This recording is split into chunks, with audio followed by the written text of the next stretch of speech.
Before using the generator, make sure it is standing upright and not positioned too close to any open windows on the motorhome or where you'll be sitting when outside. First up, connect your electric hookup cable to the hookup socket on the side of the motorhome.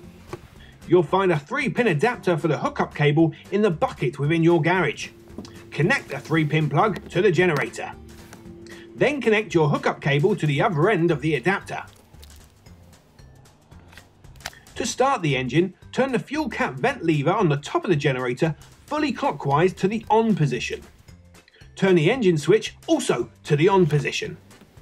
Move the choke lever to the right, to the start position. Note, do not use the choke when the engine is warm or the air temperature is high.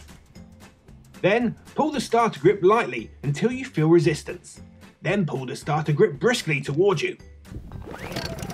Finally, move the choke lever back to the left to the run position as the engine warms up. To turn it off, switch off any connected equipment. Turn the engine switch to the off position and turn the fuel cap vent lever fully anti-clockwise, again to the off position. The generator is fitted with an eco throttle, allowing you to minimize fuel consumption whilst in operation. It's a small switch labelled with a tortoise and a hare.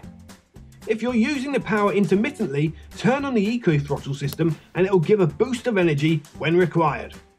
If you're using the generator to charge the batteries on board the motorhome, turn the eco system off for a quicker charge.